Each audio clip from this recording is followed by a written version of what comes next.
বিপ্লবী সরকার গঠনের আলোচনা শুরুর প্রসঙ্গে শারমিন মুর্শিদের নিকট এইচআরএ ফাউন্ডেশনের প্রস্তাব। ছাত্র জনতা সম্পর্কে আপনার বক্তব্যের পরিপ্রেক্ষিতে আমরা আমাদের এই বিশ্লেষণধর্মী প্রস্তাবটি তৈরি করছি। শ্রদ্ধেয় দর্শকবৃন্দ, এই ভিডিও প্রেজেন্টেশনের মাধ্যমে এইচআরএ ফাউন্ডেশন শারমিন মুর্শিদ আপার প্রতি কিছু গুরুত্বপূর্ণ বার্তা পৌঁছে দিতে চায়।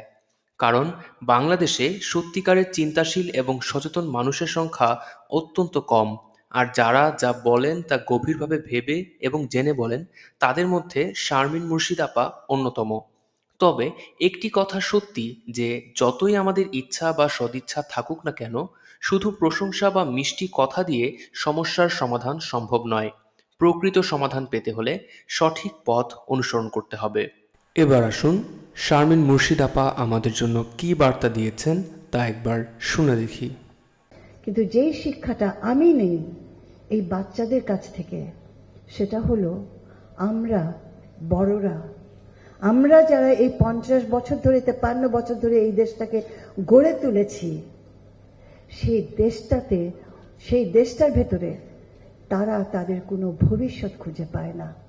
এটা হচ্ছে আমার শিক্ষা। আমি বুঝতে পেরেছি এই বাচ্চারা এই সমাজকে, যে সমাজে ওরা এই মুহূর্তে বেড়ে উঠছে, তারা এটাকে ত্যায্য করেছে। এটা আমার উপলব্ধি। 53 বছরে যা সম্ভব হয়নি, সেই একই সিস্টেম অনুসরণ করে আমরা 18 মাস বা 5 বছরের মধ্যে কিভাবে সমাধান খুঁজে পাব? আমরা তো তত্ত্বাবধায়ক সরকার, অন্তর্বর্তীকালীন সরকার এবং দলীয় সরকার সবকিছুই ইতোমধ্যে পরখ করেছি। যতক্ষণ পর্যন্ত আমরা এই সিস্টেমের বেড়াজালে আবদ্ধ থাকব, ছাত্র জনতা লক্ষ লক্ষ প্রাণ দিলেও, এমনকি নোবেল বিজয়ী ডক্টর ইউনূসের পক্ষে স্বাক্ষর করা 160 জনও যদি মাঠে নামেন, তবুও আমরা পশ্চিমা গণতন্ত্রের গোলকধাঁধায় বন্দী থাকব। আমাদের দুর্নীতিগ্রস্ত ও অদক্ষ ব্যবস্থাপনার ফলে এই সিস্টেম থেকে বের হওয়া সম্ভব হবে না, যতক্ষণ না আমরা এই সিস্টেমের নিয়মটাকেই পরিবর্তন করতে পারছি। তবে এখানে পশ্চিমা গণতন্ত্রের কোনো ত্রুটি নেই, কিন্তু বাংলাদেশের প্রেক্ষাপটে এবং মানুষের মানসিকতার কারণে এই পদ্ধতি এখানে কার্যকরী হতে পারছে না। আমি বুঝেছি যে ওরা এত অন্যায় দেখতে পাচ্ছে সমাজে, যে তারা এটা তাদের বুকের ভিতরে চেপে চেপে থাকা পাথরের মতো যে মিথ্যা জীবন তারা যাপন করতে বাধ্য হচ্ছে, সেটার বিরুদ্ধে একটা বিশাল একটা প্রতিবাদ। আমি যে শিক্ষাটা এই আন্দোলন থেকে গ্রহণ করছি, একজন মা হিসেবে আমিও একজন অভিভাবক, এবং মনে করতে চাই এই সমাজের একজন দায়িত্বশীল মানুষ, আমি বুঝেছি যে আমরা দায়িত্বশীল ছিলাম না। আমরা অভিভাবকরা দায়িত্বশীল ছিলাম না, দেশ যারা চালিয়েছেন তারা দায়িত্বশীল ছিল না। তারা মিথ্যার পাহাড় গড়েছে, বাচ্চাদেরকে মিথ্যে বলা শিখিয়েছে, অন্যায়ের কাছে নতজানু হয়ে চলেছি আমাদের প্রজন্ম। অন্যায়ের কাছে আমরা একটা প্রতিবাদ করিনি। সরকারের ভেতরে, নিজেদের কর্মস্থলে, রাস্তায় অসম্মানিত হয়েছি। মিথ্যার কাছে ইতিহাস বিকৃত হয়েছে, মিথ্যার কাছে। এবং আমরা আজকে যারা আপনাদের সামনে এসে দাঁড়িয়ে কথা বলছি, কজনা আমরা পেরেছি সেই মিথ্যার সামনে দাঁড়াতে বলুন তো? ওরা আমাদেরকে ত্যায্য করেছে, ওরা আমাদের সমাজ ব্যবস্থাকে ত্যায্য করেছে, ওরা বলে দিয়েছে তোমরা ভুল, তোমরা অন্যায় করছো, আমরা এই অন্যায়কে গ্রহণ করছি না। তারা মাঠে নেমে গেল, তারা জীবন দিল। আমি 71-এর সাথে কিছু মিল পাই। আমি বুঝেছি যে ওরা এত অন্যায় দেখতে পাচ্ছে। আমাদের ছাত্র জনতা জুলাই আগস্টে যেই সৎ সাহসিকতা দেখিয়েছে, কি হবে না হবে তার পরোয়া না করে এই সিস্টেমকে যেভাবে তারা উপেক্ষা করেছে, সেই একই সাহসে কি এখন আমাদের পলিসি মেকারদেরও ব্যর্থ সিস্টেম থেকে বেরিয়ে এসে একটি নতুন সিস্টেম গঠনের উদ্যোগ নেওয়া উচিত না? আমরা সর্বদাই ৭১-এর ৩০ লক্ষ শহীদ এর আত্মত্যাগ ও ২ লক্ষ মা বোনের ইজ্জতহানি শ্রদ্ধা ভরে স্মরণ করি। কিন্তু তাদের কথা স্মরণ করতে করতেই ২০২৪ সালে আবার ছাত্র জনতার আত্মত্যাগ চলে আসলো। এইভাবে কি আমরা বারবার লাখো লাখো মানুষের আত্মত্যাগ দেখতেই থাকবো, নাকি আমরা এর থেকে বের হওয়ার চেষ্টা করব? আমাদের মুসলমানদের মধ্যে বেশিরভাগই নামাজ দোয়া করেন, কিন্তু সেই এবাদতকে জীবনের অংশ হিসেবে অনুধাবন করতে বেশিরভাগ মুসলমানই ব্যর্থ হন।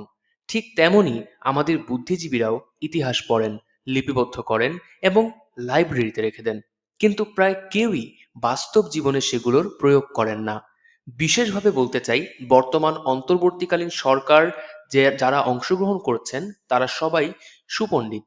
তারা সকলেই চীনের সাংস্কৃতিক বিপ্লব বা চাইনিজ কালচারাল রেভলিউশন এবং বিপ্লবী সরকার বা রেভলিউশনারি গভর্নমেন্ট ও ইরানি বিপ্লব ইরানিয়ান রেভলিউশন সম্পর্কে জানেন, কিন্তু তারপরেও তারা থার্ড ওয়ার্ল্ড কান্ট্রি সিটিজেনদের জন্য নিয়ে ফার্স্ট ওয়ার্ল্ড কান্ট্রিগুলোর সমাধান বেছে নিচ্ছেন। কেন আমরা বুঝতে পারি না যে আমাদের বাঙালি নাগরিকদের মানসিকতা তাদের মতো না, একেবারেই ভিন্ন। আমাদের জন্য সেই সিস্টেমগুলো কার্যকরী না, যা ইতোমধ্যেই সকলের সামনে প্রমাণিত। এগুলো ব্যর্থ। অন্তর্বর্তীকালীন সরকারের সকল উপদেষ্টাদের প্রতি, দেশের সকল সচেতন নাগরিক সমাজের প্রতি এবং বিশেষভাবে শারমিন মুর্শিদ আপা আপনার প্রতি এইচআরএ ফাউন্ডেশনের অনুরোধ, আপনারা আপনাদের জ্ঞান ও মেধা সঠিকভাবে কাজে লাগিয়ে দেশের জনগণের জীবনমান উন্নয়নের জন্য একটি বাংলা বিপ্লবী সরকার গঠনের দিকে অগ্রসর হন। না হলে ইতিহাস আপনাদের মুনাফিক হিসেবে আখ্যায়িত করবে, কারণ আপনারা জেনেও বাঙালিদের সঠিক পথে এগিয়ে নেন। আমরা বাংলা ভাষায় যখন বিপ্লব বলি, প্রথমেই আমাদের মাথায় আসে Mao Tsetung, Lenin, Karl Marx, Ho Chi Minh, Charu Majumdar.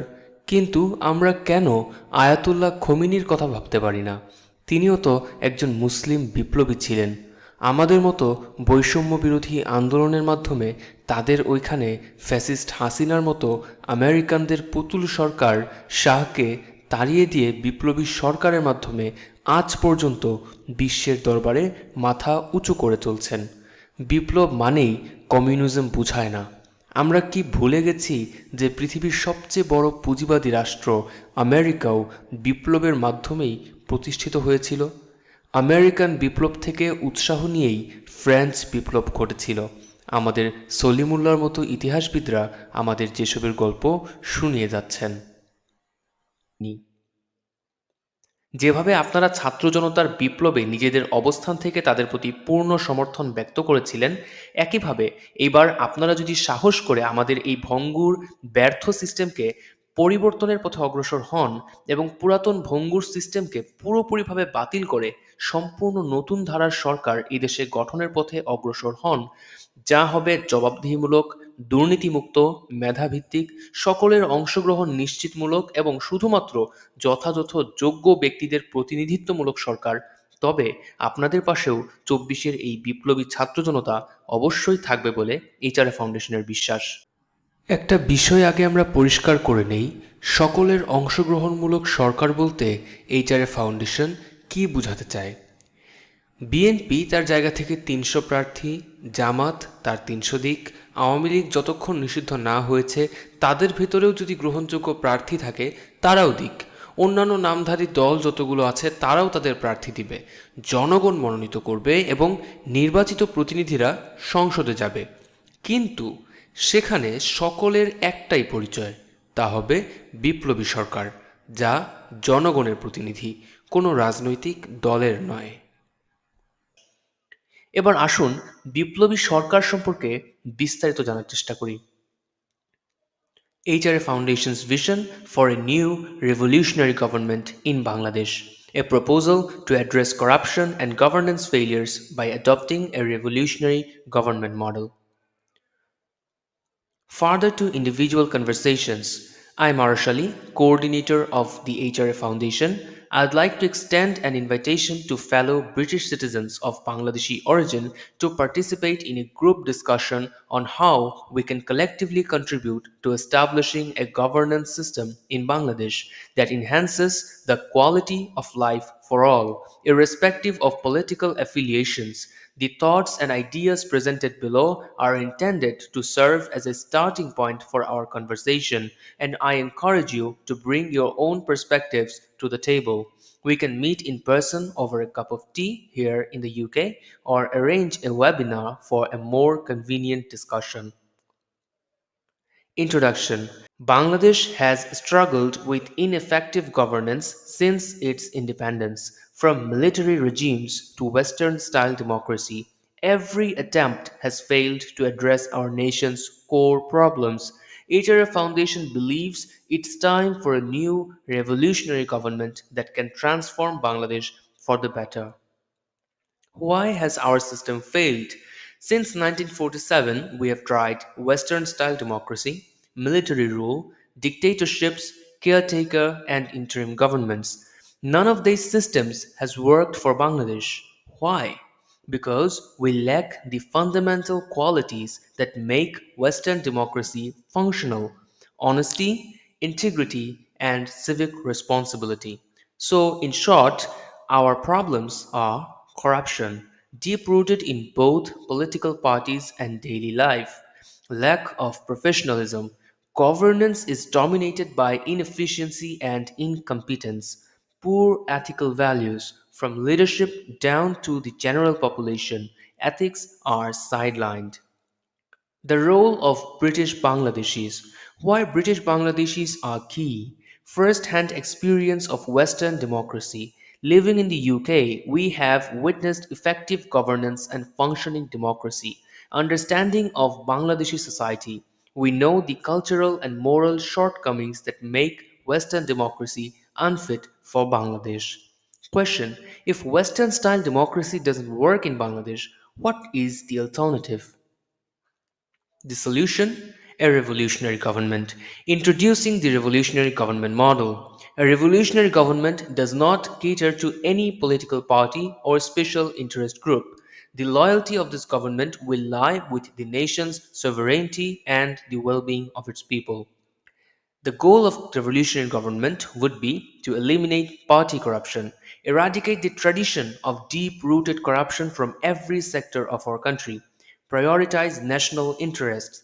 Candidates will prioritize national interests over party loyalty. Accountable government. Create a government accountable to the people, not to a political party. How it works: no party politics. Candidates will be selected based on merit and vetted by professional agencies and public input. Direct involvement of citizens. People will vote for individuals, not parties, and will have more say in governance. Proven loyalty. The loyalty of this government will lie with the nation's sovereignty and the well being of its people. Learning from China and Iran. Why China and Iran? China's model. China transformed itself from poverty to global economic power under a revolutionary government. It emphasizes on meritocracy and it has a strong governance. Iran's model. It maintained sovereignty and resisted foreign domination through a revolutionary system. It aligns with the Islamic identity of its people while providing strong governance. Adopting to Bangladesh. By combining elements of these models, we can build a Bangla revolutionary government that suits our cultural and religious dynamics. A unique model for Bangladesh, Bangla revolutionary government. Combination, a model combining the strengths of the Chinese and Iranian revolutionary governments tailored specifically to Bangladesh. Respect for religious sentiments, respecting the Islamic sentiment of the 92% Muslim population without resorting to religious politics. Government focus, a government focused on meritocracy, professionalism, and national unity. Key features of our revolutionary government: merit based candidate selection, no political parties in parliament, public accountability rather than loyalty to party politics. The importance of unity. Bangladesh's unique diversity. A multicultural and multi religious society with diverse political mindsets. How to keep everyone united. This new government will unite all groups under a common agenda of national sovereignty. It will represent all stakeholders of the 36th July Revolution, ensuring that no group is left behind. Two choices: Cuba versus Mexico, facing a superpower next door.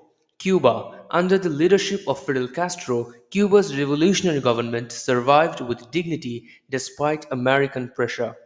Mexico, ridden with corruption, drug wars, and economic instability, citizens are fleeing the country in search of a better life in the USA. The question for Bangladesh: will we fight for our sovereignty like Cuba with a united revolutionary government, or will we become another extension of India like Kashmir, or become Mexico? Innovating for the future. The need for innovation. The 5th August should be recognized as a student citizen revolution, not just a mass uprising. Bangladesh needs new thinking to solve old problems. Professor Yunus's role. With the right support, Professor Yunus can lead the development of a Bangla revolutionary government model, just as he innovated microfinance and social businesses. We can create a global example with the Bangla Revolution, much like the Chinese or Iranian revolutions. Truth and Reconciliation. Addressing the past. A Bangla Truth and Reconciliation Commission will be essential to heal the nation's divisions and address past injustices. International cooperation. Bringing in international figures like Kofi Annan to assist Professor Yunus in building a commission that is both nationally and internationally respected. The futility of elections. Why elections are not the solution. The current political environment offers no real competition. Conducting an election between parties with no credibility only reinforces the status quo. Our proposal: instead of a dummy election, we must establish a Bangla revolutionary government that truly represents the people. A call to action. What we must do now. British Bangladeshis are in a unique position to help guide Bangladesh toward a new system of governance. We need your insights and ideas on how to create a Bangla revolutionary government based on the Chinese and Iranian models, but tailored to Bangladesh needs. Join us. If you agree with HRA Foundation's vision, we invite you to a discussion group to help shape this revolutionary government proposal. Conclusion. The future is in our hands. We can either choose to live under the shadow of corruption or we can create a new future with dignity and sovereignty. The 36th July Revolution offers a historic opportunity to build a Bangla revolutionary government that will stand the test of time. Together, let's build a truly new Bangladesh. Big thanks from HRA Foundation.